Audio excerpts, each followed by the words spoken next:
Breaking Jain news.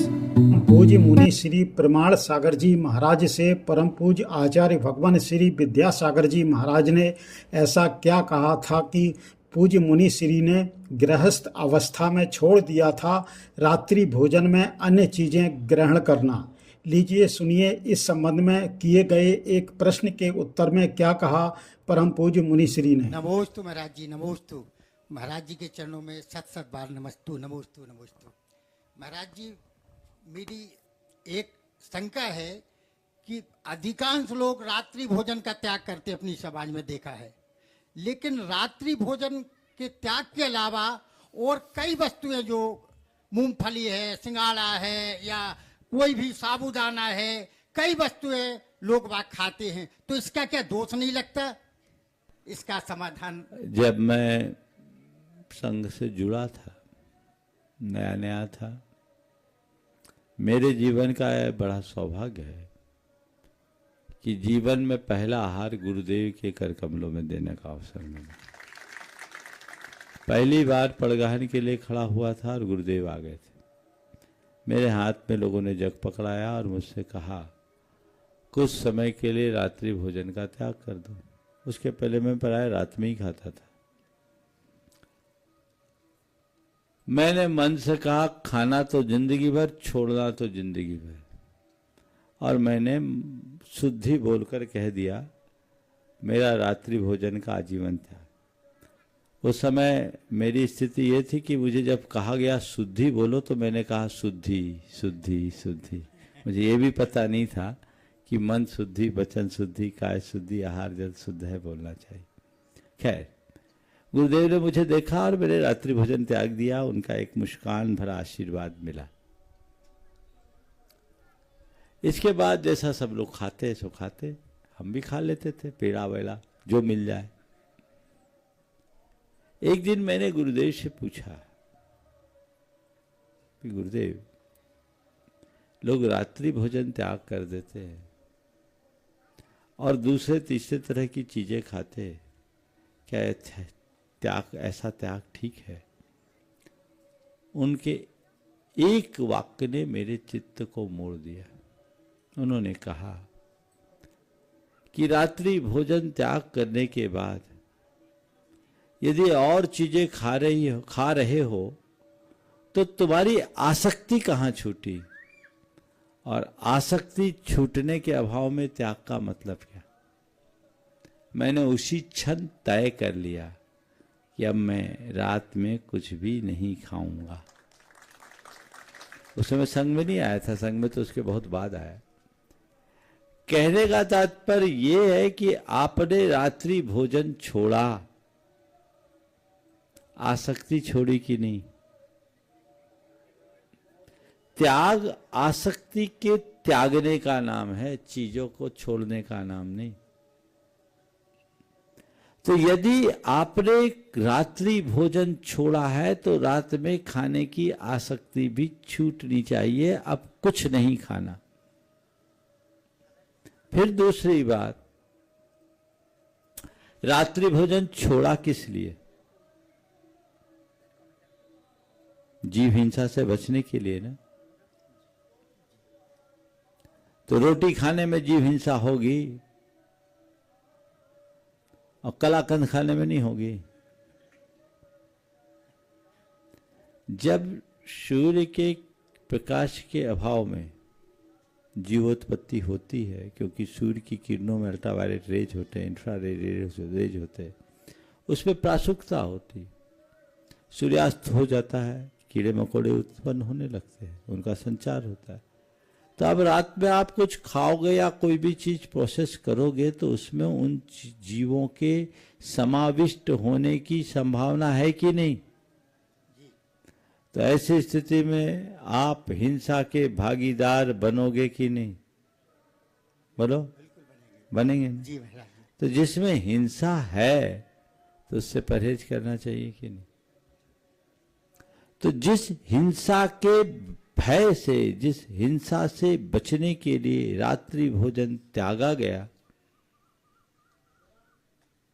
उस प्रयोजन की पूर्णता तो तभी होगी जब आप रात में कुछ भी न चारों खाएं। प्रकार के पदार्थों का त्याग करना।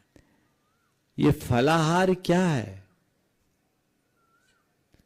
आप सुबह से शाम तक कुछ नहीं खा पाए, भूखे रह गए, तकलीफ होने लगी, तो चलो भाई, हमने अन्य चीजों की अपेक्षा एक आध सेब खा लिए, एक आध केला खा लिए, एक गिलास दूध पी लिया, पेट को आधार दे दिया, काम खत्म। ये था।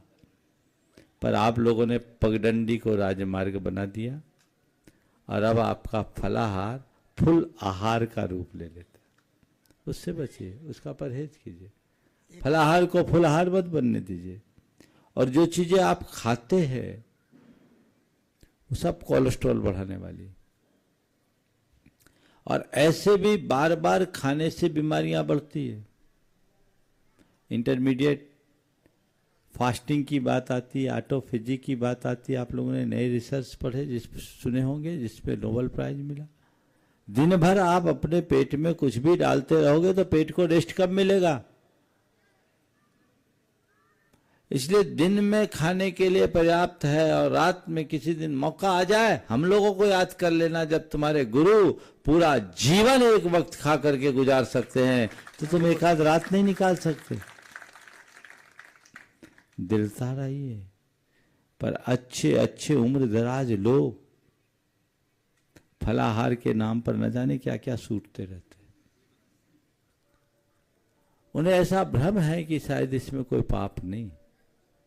तो ये बातें कतई उचित नहीं है।